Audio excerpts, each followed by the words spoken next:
पुणे के पिंपल गुरव के 1 BHK apartment में रहने वाली ये 22 साल की लड़की निशा आज अपनी जिंदगी के सबसे खौफनाक और डरावने दौर से गुजर रही है, क्योंकि इस फ्लैट के अंदर उसके साथ ऐसे एक्सपीरियंसेस हुए हैं जो उसे बहुत बुरी तरह से हॉन्ट कर रहे हैं। हम लोग अक्सर ऐसा सोचते हैं कि अगर कोई फ्लैट हॉन्टेड है, डरावना है, तो लोग उसे छोड़ क्यों नहीं देते, लेकिन ये चीज इतनी ज्यादा आसान नहीं होती जितना हम सोचते हैं, और ये बात आज की इस कहानी में प्रूव हो जाएगी।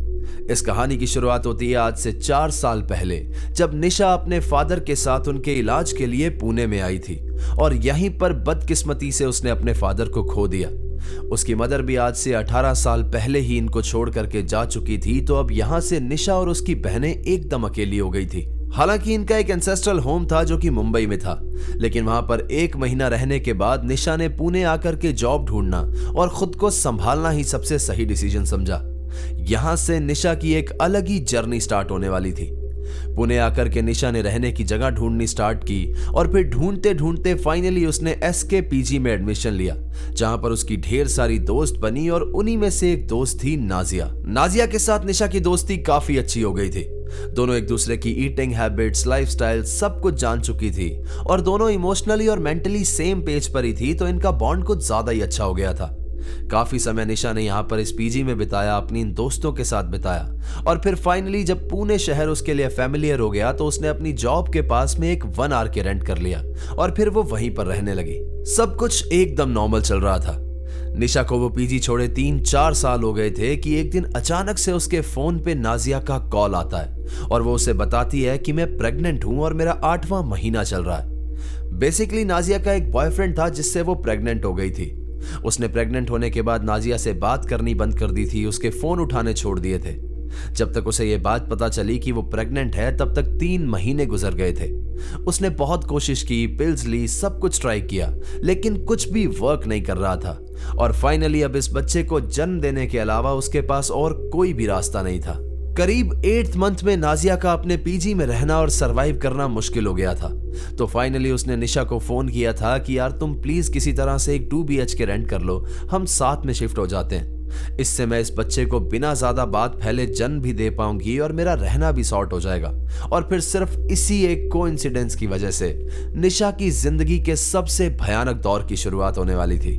निशा ने एक ब्रोकर से बात की और अपनी दोस्त के लिए पुणे के ओल्ड सांगवी इलाके में उसने एक 2 BHK फ्लैट रेंट कर लिया था, जिसका किराया इन्हें सिर्फ 12,000 रुपए देना था। सब कुछ ठीक था। निशा और नाजिया पिछले 4 साल से दोस्त थी, इसीलिए एक दूसरे को बहुत अच्छे से जानती थी और इन दोनों के बीच में कभी भी कोई झगड़े नहीं हुए थे।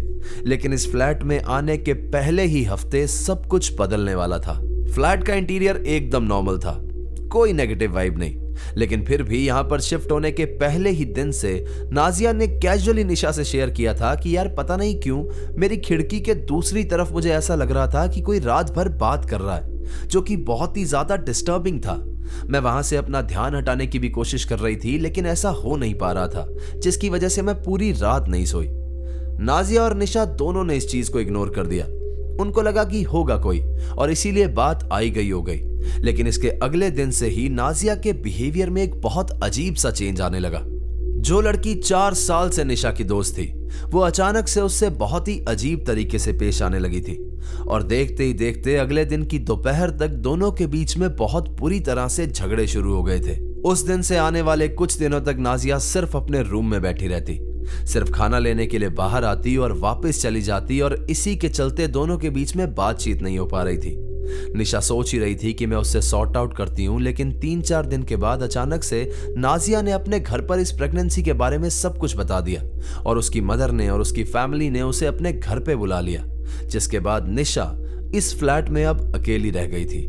मतलब निशा ने अपना कमरा छोड़ करके अपनी दोस्त के लिए एक फ्लैट रेंट किया और अब वही इस फ्लैट में एकदम अकेली हो गई थी।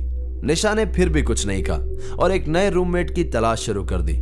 सब कुछ ठीक ही था कि अचानक से आने वाले 2-3 दिन में निशा ने ऑब्जर्व किया कि इस घर का टेम्परेचर रात में बहुत ही वियर्ड सा हो जाता है और उसके कमरे के अंदर से भी एक अजीब सी बदबू आने लगी थी। निशा ने सारे रूम की सफाई करवाई, सब जगह चेक कर लिया, लेकिन ये बदबू कहां से आ रही है ये जस्टिफाई नहीं हो पा रहा था। उसी रात निशा जब अपने कमरे में सो रही थी तो अचानक से रात में उसके कमरे की लाइट्स ऑन हो गई और फिर सामने पड़े ब्लूटूथ स्पीकर की लाइट भी ब्लिंक करने लगी। निशा यहां पर काफी डर गई। निशा के रूम में एक वार्डरोब था जिसके पास जाने के बाद उसे बहुत ही ज्यादा डर लगना शुरू हो गया था और रोज रात को 2:30 से 3 के बीच में अचानक से उसकी नींद खुलना भी शुरू हो गई थी। इसी वक्त में उसे ऐसा लगता था कि इस घर के अंदर कोई है जो बस एकटक उसे देख रहा है, लेकिन कौन, कहां पर, यह बात बिल्कुल साफ नहीं थी। निशा अब सारी रात जागने लगी थी और उसकी नींद भी डिस्टर्ब रहने लगी थी। वो यहां पर सिर्फ दिन काट रही थी ये सोच करके कि ये सब कुछ उसका वहम है, ऐसा कुछ भी नहीं है। ये सब होते हुए कुछ ही दिन हुए थे कि एक रात 1:30 बजे के आसपास वो आराम से दीवार की तरफ देखते हुए अपना फोन चला रही थी। उसमें रील स्क्रॉल कर रही थी। उसके जस्ट पीछे की तरफ उसका एक ब्लूटूथ स्पीकर पड़ा हुआ था और अचानक से उस ब्लूटूथ स्पीकर की लाइट ब्लिंक करने लगी। मोस्टली ऐसा तब होता था जब लाइट चली जाए या फिर वाईफाई बार बार डिस्कनेक्ट या कनेक्ट हो रहा हो, लेकिन उस दिन ऐसा कुछ भी नहीं था क्योंकि उसके फोन के अंदर वाईफाई आराम से कनेक्टेड था और वो बिल्कुल भी डिस्कनेक्ट नहीं हो रहा था। पूरे रूम में अंधेरा था और निशा के पीछे उसे अपने ब्लूटूथ की लाइट ब्लिंक होती हुई दिख रही थी। इस मोमेंट में न जाने क्यों निशा के अंदर एक अजीब सा डर बैठ गया था। निशा ने डरते हुए अपने फोन की फ्लैश लाइट ऑन की और कांपते हुए पीछे देखा। वो अपने स्पीकर की ओर देख ही रही थी कि अचानक से उसकी नजर अपने कमरे के दरवाजे की ओर पड़ी जो थोड़ा सा खुला हुआ था और वहां पर उसने देखा कि एक बहुत ही बड़ा सा अजीब सा काला साया दरवाजे के पीछे खड़ा हुआ है और वहां पर खड़ा होकर वो कमरे के अंदर झांक रहा है। निशा का यहां पर खून जम गया। उसकी हिम्मत नहीं हुई कि वो फ्लैश लाइट वहां पर डाल के देख ले कि वहां पर कौन है, तो उसने जल्दी से अपना ब्लैंकेट ऊपर ले लिया और अंदर डर के मारे कांपते हुए खुद को सिर्फ यही समझाने लगी कि जो कुछ भी उसने देखा है वो झूठ है, वहां पर कोई भी नहीं है। सारी रात निशा भगवान को याद करती रही, अंदर कांपती रही, लेकिन उसने अपने ऊपर से वो ब्लैंकेट नहीं हटाया और किसी तरह से उस रात को निशा को नींद आ गई। अगली सुबह जब निशा उठी तो उसकी तबीयत बहुत ही ज्यादा खराब थी। उसे हल्का फीवर था, उसका सर दर्द हो रहा था और उसकी आंखें बुरी तरह से लाल हो चुकी थी। उसी दिन निशा ने अपनी दोस्त को फोन किया। उससे कहा कि यार प्लीज मुझे कोई रूममेट ढूंढ दे या फिर तू खुद यहाँ पर आकर के रहने लग जा। तो कोइंसिडेंटली उसकी दोस्त के ही कुछ और नॉन 2 लड़के थे जो कि रिसेंटली पुणे में शिफ्ट हुए थे और वो भी रहने की जगह ढूंढ रहे थे। उसने तुरंत उन दोनों लड़कों को, जो कि इनके जूनियर थे, उसे निशा के यहाँ पर रहने के लिए भेज दिया। अब इन दोनों लड़कों की जॉब अल्टरनेट टाइमिंग पर थी, एक की डे शिफ्ट और एक की नाइट शिफ्ट। तो हर वक्त एक इंसान निशा के पास रहता ही था। निशा को लग रहा था कि उसके रूममेट्स आ गए हैं, यहाँ पर 2 लड़के रहने लगे हैं तो चीजें ठीक हो जाएंगी, लेकिन हुआ इसके बिल्कुल ऑपोजिट। एक रात की बात है जब निशा अपने कमरे में बैठी हुई थी और दूसरे रूम में राहुल बैठा हुआ था, जो इन्हीं में से एक लड़का था जो यहाँ पर शिफ्ट हुए थे। निशा आराम से अपना फोन चला रही थी, रील स्क्रॉल कर रही थी कि अचानक से उसे अपने कमरे में किसी के हंसने की आवाज सुनाई दी। निशा यहाँ पर पूरी तरह से डर गई। उसने तुरंत राहुल को फोन किया और उसे कहा कि प्लीज जल्दी से भाग करके मेरे कमरे में आ जाओ। राहुल जल्दी से इसके कमरे में पहुंचा। उसने पूछा कि क्या हुआ है, तो निशा ने सारी बात बताई कि यहाँ पर मुझे किसी के हंसने की आवाज आई, लेकिन राहुल ने इस मैटर को सीरियसली नहीं लिया। उसने कहा कि होगा कोई आसपास से हंस रहा होगा या फिर सामने की बिल्डिंग से आवाज आ रही होगी, और उसने इस चीज को इग्नोर कर दिया। निशा ने फिर भी उससे इंसिस्ट किया तो वो 5 मिनट के लिए उसके कमरे में रुक गया, लेकिन फिर से वैसी कोई भी आवाज नहीं आई। जब राहुल इस कमरे से वापस अपने कमरे में जा रहा था, वो गेट के पास था, तो अचानक से ये आवाज वापस आई। राहुल वहीं पर रुक गया। वो धीरे से पलटा और उसके चेहरे पर डर एकदम साफ साफ दिख रहा था। उसने निशा से पूछा, ये क्या आवाज थी? अब राहुल यहां पर डर गया था। उसने आसपास चेक किया, खिड़की के दूसरी तरफ हॉल में, लेकिन कोई भी नहीं था। राहुल ने फिर से खुद को और निशा को समझाया कि शायद ये डरने वाली बात नहीं है, शायद कोई ऊपर नीचे फ्लैट में बात कर रहा होगा या खिड़की के दूसरी तरफ कोई और फ्लैट वाला इंसान हंस रहा होगा, और वो फिर से अपने कमरे में जाने लगा। निशा ने यहाँ पर उसे रोकने की कोशिश भी की। उससे कहा कि प्लीज मेरे कमरे में रुक जाओ, लेकिन राहुल एक लड़की के रूम में रुकने में कंफर्टेबल नहीं था। तो उसने कहा था कि प्लीज आप डरो मत, अगर फिर से ऐसा कुछ हो तो आप मुझे बुला लेना।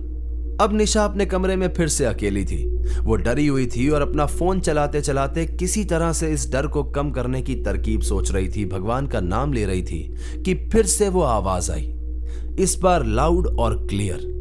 निशा ने तुरंत अपने आप को संभाला। वो खड़ी हुई और भाग करके वो राहुल के कमरे में पहुंची और उससे कहा कि अब चलो मेरे साथ, अब वो आवाज एकदम साफ साफ सुनाई दे रही है। राहुल इस बार जब खड़ा होकर के आया तो इस बार वो आवाज कम नहीं हुई, बस थोड़ी सी धीमी हो गई, लेकिन एकदम कॉन्स्टेंटली वो भयानक हंसी की आवाज आए जा रही थी। अब राहुल भी श्योर था कि यहाँ पर कुछ गड़बड़ है और डर के मारे उसके पैर कांपने लगे थे, तो उसने तुरंत निशा को अपने साथ लिया और वो अपने एक दोस्त के फ्लैट चला गया और फिर रात भर ये दोनों वहीं रुके। अब ये चीज जाहिर हो चुकी थी कि यहाँ पर कोई एंटिटी है, यहाँ पर किसी के हंसने की आवाज आती है, तो निशा भी इस फ्लैट को छोड़ना चाहती थी। लेकिन आने वाले 3-4 महीने तक निशा इस फ्लैट को छोड़ने की कोशिश करती रही, पर बात बन ही नहीं पा रही थी। कभी अचानक से उसके पैसे खत्म हो जाते, कभी कोई नया फ्लैट नहीं मिलता, कभी फ्लैट मिलता तो डील फाइनल होते होते बात कैंसिल हो जाती। ऐसा लग रहा था कि जो कोई भी एंटिटी इस फ्लैट में है वो नहीं चाहती कि निशा इस जगह को छोड़ करके जाए। जैसे तैसे निशा यहाँ पर दिन में वक्त गुजार रही थी या फिर अपने जॉब पर चली जाती थी, और रात के वक्त मोस्टली ऐसा होता कि वो किसी दोस्त के घर चली जाती या फिर किसी दोस्त को यहाँ पर बुला लेती, और तब कहीं जाकर के फाइनली उसे एक नया फ्लैट मिला। ये फ्लैट को छोड़ने के टाइम जब निशा ने आसपास में उस फ्लैट की हिस्ट्री पता की तो ज्यादा कुछ तो सामने नहीं आया। बस लोगों ने सिर्फ इतना बताया कि कोई भी इंसान इस फ्लैट में 3 से 4 हफ्ते से ज्यादा नहीं रह पाता, और आपके आने से पहले ये जगह काफी समय से खाली भी पड़ी थी। निशा ने फाइनली ये फ्लैट छोड़ दिया था, लेकिन कहते हैं ना, जब किस्मत खराब हो तो ऊंट पर बैठे हुए आदमी को भी कुत्ता काट लेता है, और कुछ ऐसा ही हुआ निशा के साथ। निशा को पुणे के पिंपल गुरव एरिया की एक बिल्डिंग में एक फ्लैट मिला, जिसके ग्राउंड फ्लोर पर ओनर रहती थी और फर्स्ट फ्लोर पर ये 1 BHK था और ऊपर टेरेस बना हुआ था। निशा को लग रहा था कि वो उस हॉन्टेड फ्लैट से निकल करके अब एक सेफ जगह पर आ गई है, लेकिन यकीन मानिए, पिंपल गुरव की इस बिल्डिंग के इस फ्लैट के अंदर उसके साथ जो जो होने वाला था, उसके सामने लास्ट फ्लैट की घटनाएं सिर्फ एक ट्रेलर जैसी हैं। इस फ्लैट का रेंट था मात्र 10,000 रुपए, जो इस एरिया के हिसाब से काफी कम था। हालांकि इस फ्लैट की कंडीशन भी बहुत ज्यादा अच्छी नहीं थी, और निशा ने सोचा कि मुझे ज्यादा टाइम वैसे भी जॉब पर ही रहना है, और पिछले फ्लैट से वो बहुत ज्यादा डरी हुई थी, तो फाइनली निशा यहाँ पर अकेली शिफ्ट हो गई। स्टार्टिंग के 15-20 दिन सब कुछ बढ़िया था, एकदम पीसफुल घर। बस एक ही अजीब चीज थी कि उसके बेडरूम में जो अटैच्ड वॉशरूम था वो करीब 8 से 9 फीट का था, और उसी के अंदर ऊपर एक स्टोरेज बनी हुई थी जो कि 8-9 नहीं, बल्कि ऐसा लगता था कि उससे करीब 2 से 3 गुना लंबी है, जो कि पॉसिबल ही नहीं था। स्टिल उसने इस चीज को इग्नोर कर दिया, क्योंकि उसे लगा कि शायद उसके पुराने फ्लैट वाले एक्सपीरियंस की वजह से उसे ये सब कुछ लग रहा है। लेकिन फिर शुरू हुआ डर का तांडव। निशा को इस फ्लैट के अंदर बहुत ही ज्यादा अजीब सी हैवीनेस फील होने लगी। उसे हमेशा ऐसा लगता कि उसके वॉशरूम के अंदर जो ऊपर स्टोरेज है वहां से झुक करके कोई है जो उसे देख रहा है। खैर, इस चीज के लिए तो वो अपने वॉशरूम का गेट मोस्टली बंद रखती थी, लेकिन प्रॉब्लम तब होती थी जब उसे शावर लेने जाना होता था, या फिर जब भी उसे वॉशरूम यूज करना होता था, तो ये डर उसका पीछा ही नहीं छोड़ता था। अब ये होते हुए कुछ ही दिन बीते ही थे कि एक दिन निशा रात में अपने कमरे में सो रही थी, और उसके साथ फिर से वही हुआ जो पिछले फ्लैट में होता था। उसके कमरे की लाइट्स अपने आप ऑन हो गई, और पीछे से उसके ब्लूटूथ स्पीकर के अंदर जो लाइट थी वो भी ब्लिंक करने लगी। देखते ही देखते उसके कमरे की लाइट जो ऑन हुई थी वो अचानक से फ्लिकर भी करने लगी। कुछ देर तक निशा यहाँ पर चुपचाप लेटी रही, लेकिन फिर वो हुआ जिससे उसके आंसू तक निकल गए। निशा को अपने फ्लैट के हॉल से किसी के चलने की आवाज आने लगी, और ऐसा लग रहा था कि ये जो कोई भी इंसान हॉल में चल रहा है वो हॉल से चलते हुए किचन की तरफ जा रहा है। निशा बुरी तरह से सहम गई और ब्लैंकेट करके किसी तरह से सोने की कोशिश करने लगी। अगले दिन जैसे ही सुबह हुई तो वो तुरंत ओनर के पास गई। उसने उनसे सारी बात बताई, तो ओनर ने कहा कि नहीं नहीं, यहाँ पर ऐसा कुछ भी नहीं है, यहाँ पर बस वोल्टेज का इशू है, इसीलिए आपको ऐसा लग रहा होगा। इस वोल्टेज के इशू वाली बात से लाइट फ्लिकर होने की बात तो जस्टिफाई हो गई थी, लेकिन जो हॉल में किसी के चलने की आवाज आ रही थी वो किसकी थी और वहां पर कौन था? अब जिस दिन से निशा ने अपनी ओनर से बात की थी उस दिन से ये कदमों की आवाज तो बंद हो गई थी, लेकिन वॉशरूम की स्टोरेज से किसी के झांक कर देखने का खौफ और ये लाइट की फ्लिकरिंग यूं ही बरकरार थी। किसी तरह से दिन गुजर रहे थे। निशा मोस्टली अपने दोस्तों को अपने घर पर बुला लेती थी क्योंकि यहाँ पर कोई रिस्ट्रिक्शन नहीं थी, लेकिन एक दिन की बात है जब निशा अपनी जॉब खत्म करके अपनी एक दोस्त के साथ अपने घर पर लौटी, और यहाँ पर कुछ ऐसा हुआ जिसको देखने के बाद उनके पूरे शरीर के अंदर एक सिरहन दौड़ गई। अब इस बिल्डिंग का सीन कुछ ऐसा है कि जैसे ही आप मेन गेट से अंदर एंट्री लेते हो तो ओनर के घर का जो मेन गेट है, मेन एंट्री है, उसका दरवाजा सीढ़ियों के एकदम बगल में है, और फिर वही सीढ़ियां ऊपर निशा वाले 1 BHK फ्लैट तक जाती हैं। उस दिन जब ये लोग बिल्डिंग के अंदर एंटर हुए तो ओनर के घर का जो एंट्री गेट था वो खुला हुआ था। सीढ़ियां चढ़ते हुए निशा की यूं ही अंदर नजर गई तो उसने देखा कि एकदम सामने किचन के पास उसकी ओनर खड़ी हुई है और यहाँ पर सोफा पर उसका बेटा और उसका छोटा बेबी बैठे हुए थे। ये सेम चीज उसके दोस्त ने भी देखी थी, लेकिन जैसे ही ये सीढ़ियां चढ़कर ऊपर अपने फ्लैट के पास पहुंचे तो इन्होंने देखा कि ऊपर टेरेस वाली सीढ़ियों से इनकी जो ओनर है वो नीचे उतर रही है और ये देख करके इनके होश ही उड़ गए, क्योंकि 1 मिनट पहले उन्होंने उस दरवाजे के अंदर किचन के पास में अपनी ओनर को देखा था। तो या तो ये जो ऊपर से लेडी उतर के आई है ये झूठ है, या फिर जो नीचे लेडी उन्होंने देखी थी वो झूठ था। दोनों यहाँ पर पूरी तरह से डरे हुए थे कि अचानक से यहाँ पर इन लेडी ने पूछा कि बेटा नीचे एंट्री गेट वाला गेट तो बंद कर दिया था। इन दोनों ने इस बात का कोई भी जवाब नहीं दिया और चुपचाप ये फ्लैट के अंदर चले गए। इनकी जो ओनर थी वो करीब 60 साल की लेडी थी। अब ऐसा कहना तो नहीं चाहिए, लेकिन निशा ने बताया कि उसका जो चेहरा था वो बहुत ही भयानक दिखता था। ऐसा लगता था कि जैसे कभी वो एक तरफ से जला दिया गया हो। ये लोग पूरी रात नहीं सोए क्योंकि इनको समझ में नहीं आ रहा था कि इनके साथ अभी अभी क्या हुआ है। अगली सुबह का सूरज निकलते ही निशा का जो दोस्त था वो अपनी जॉब का बोल करके निकल गया था, लेकिन निशा अब इस घर में एकदम अकेली थी और उसकी तबीयत भी बहुत ज्यादा खराब हो गई थी। निशा ने उस दिन अपने एक दोस्त अजय को कॉल करके अपने फ्लैट पर बुलाया क्योंकि उसे बहुत ज्यादा डर भी लग रहा था और उसकी तबीयत खराब के चलते कोई उसका ख्याल रखने के लिए भी नहीं था। अजय जब उसके फ्लैट पर आया तो वो अपने साथ अपना एक ऑफिस कलीग लेकर के आया था जिसका नाम निखिल था। अब ये लोग जब तक उसके फ्लैट पर पहुंचे थे तब तक शाम हो चुकी थी। तबीयत खराब के चलते निशा से खाना नहीं बन पा रहा था, तो इन लोगों ने प्लान किया कि खाना बाहर से ले आते हैं। इन लोगों ने निखिल को खाना लेने के लिए कहीं ओल्ड सांगवी एरिया के आसपास भेज दिया।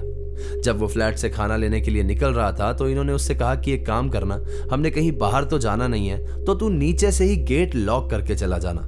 और सिर्फ एक इसी कोइंसिडेंस की वजह से अब इस फ्लैट की जो हकीकत है, जो कहानी है, वो सामने आने वाली थी।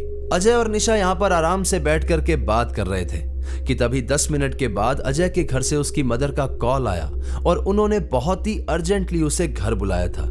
शायद कोई इमरजेंसी थी। अजय ने यहाँ पर निखिल को फोन किया, उससे पूछा कि तू कहाँ पर है, तो उसने बोला कि खाना पैक हो रहा है, मुझे आने में करीब 20 से 25 मिनट लग जाएंगे। लेकिन अजय को घर जाने की जल्दी थी, तो उसने अपने एक दोस्त विराज को कॉल किया जो इसी एरिया में करीब 2 बिल्डिंग दूर रहता था। उसने उसे एड्रेस भेजा और उससे कहा कि तू प्लीज आकर के नीचे वाला गेट खोल करके चला जा, मुझे बहुत अर्जेंटली घर जाना है। करीब 5 से 7 मिनट के अंदर अंदर विराज वहां पर पहुंच गया और उसने नीचे का दरवाजा खोला। जब अजय बाहर निकला तो विराज के चेहरे पर एक अजीब सा डर था। वो उससे कुछ पूछता उससे पहले ही विराज ने कह दिया कि भाई तू यहाँ पर क्या कर रहा है। सामने से अजय ने बताया कि यार यहाँ पर फर्स्ट फ्लोर पर मेरी एक दोस्त रहती है निशा, मैं बस उसी से मिलने आया था। अजय को लग रहा था कि उसने यूं ही पूछा होगा, लेकिन विराज के चेहरे पर जो एक्सप्रेशन थे वो कुछ और ही बयां कर रहे थे। जब इन दोनों की आगे बात हुई तो उसने बताया कि भाई कुछ समय पहले यहाँ पर एक फैमिली रहती थी और उसी फैमिली की एक औरत थी जिसको उन्होंने जिंदा जला करके मार दिया था, शायद किसी डिस्प्यूट के चक्कर में। उसके बाद उनकी फैमिली भी यहाँ पर 3 दिन से ज्यादा नहीं रह पाई थी। उसने ये भी बताया कि इसकी जो ओनर है वो तूने देखा होगा कि खुद अकेली रहती है अपने बेटे और अपने पोते के साथ, क्योंकि उनकी जो 26 साल की बहू है उसका भी इनके साथ कोई डिस्प्यूट है और ऐसा कहते हैं कि इसी डिस्प्यूट के चक्कर में वो इन पर ब्लैक मैजिक करवाती रहती है। विराज ने बताया कि भाई उस इंसिडेंट के बाद यहाँ पर कोई भी इंसान रहने नहीं आता, क्योंकि ऐसा कहते हैं कि यहाँ पर उस औरत की आत्मा आज भी भटकती है। तुम लोग भी जितना जल्दी हो सके इस फ्लैट को छोड़ दो। निशा को जैसे ही ये बात पता लगी तो वो बहुत बुरी तरह से घबरा गई, लेकिन पिछले फ्लैट की तरह ही वो इस फ्लैट को भी छोड़ नहीं पा रही थी। और एक और अजीब चीज होने लगी थी यहाँ पर। अमावस और पूर्णिमा की रातों के जस्ट अगले दिन निशा को बहुत ही ज्यादा हैवी फील होता था। उसके पूरी बॉडी पर स्क्रैच मार्क्स होते थे। उसने हमारे साथ एक फोटो भी शेयर की जिसके अंदर उसके चेहरे पर ऐसा हाथ छपा हुआ था जैसे किसी ने उसे चांटा मारा हो, लेकिन निशा ने बताया कि ऐसा कभी हुआ ही नहीं था। उसकी तबीयत खराब रहने लगी है, उसके पीरियड्स बहुत अजीब तरीके से आते हैं, कभी आते ही नहीं है, और उसने कम से कम 12 किलो वेट लॉस कर दिया है यहाँ पर। निशा ने बताया कि जब भी मैं इस फ्लैट को छोड़ करके जाती हूँ तो मेरा कहीं पर मन ही नहीं लगता, बस ऐसे लगता है कि वापस से उसी फ्लैट में चली जाऊं। सोने लगती हूँ तो 12-12 घंटे सो जाती हूँ और कभी मुझे नींद ही नहीं आती। जब हमने निशा को सजेस्ट किया कि हनुमान चालीसा चलाया करो, 2 टाइम पूजा किया करो, किसी प्रोफेशनल पंडित या मौलवी से कांटेक्ट कर लो, तो सामने से निशा ने बताया कि मैंने बहुत बार ऐसा सोचा है। जब भी मैं किसी पंडित, मौलवी या किसी से मिलने के लिए घर से निकलती हूँ तो मैं निकल ही नहीं पाती और मेरी तबीयत बहुत ज्यादा खराब हो जाती है। बीच में एक समय ऐसा आया था जब निशा की एक पंडित जी से बात हुई थी, तो उन पंडित जी ने बताया था कि जो कोई भी तुम्हारे फ्लैट के अंदर है वो तुम्हारे साथ फिजिकल होता है। यहाँ पर निशा बहुत ज्यादा चौंक गई थी, क्योंकि विराज के अकॉर्डिंग तो यहाँ पर एक जली हुई औरत की आत्मा है और पंडित जी के अकॉर्डिंग यहाँ पर एक जिन है। हो सकता है कि ओनर की जो बहू है उसका जो डिस्प्यूट चल रहा है, उस चक्कर में उसने जो इन पर ब्लैक मैजिक करवा रखा है, उसने इन पर एक जिन छोड़ रखा हो और वहां पर एक जली हुई औरत की आत्मा भी हो, जो दोनों मिलकर इस फ्लैट को हॉन्ट कर रहे हो। निशा आज भी उसी फ्लैट में रह पा रही है और इस फ्लैट को छोड़ने की उसने जितनी भी कोशिश की है वो सब नाकाम हो गई हैं। निशा को उस फ्लैट से एक अजीब सा अटैचमेंट हो गया है, जिसके चलते ना वो मंदिर जा पाती है और ना ही कहीं और। उसने जब ये सारी बातें अपनी बहनों से शेयर की तो उसकी बहनों ने उसकी बात का बिलीव ही नहीं किया, उसको हंस करके टाल दिया और इसीलिए ये सब कुछ निशा ने हमारे साथ शेयर किया। हमने अपनी तरफ से निशा को सिर्फ यही सजेस्ट किया है कि अपना स्पिरिचुअल कनेक्शन स्ट्रॉन्ग करो, हनुमान चालीसा पढ़ो और किसी प्रोफेशनल की हेल्प लो।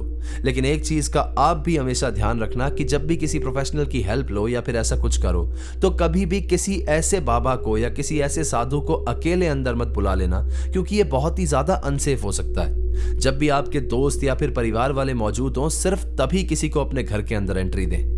खैर, मैं एक स्टोरी टेलर हूं और इस एग्जॉर्सिज्म या फिर इन भूत प्रेत के मामलों में एक प्रोफेशनल नहीं हूं, तो मैं उसे सिर्फ इतनी राय दे सकता था कि वो पूजा करे।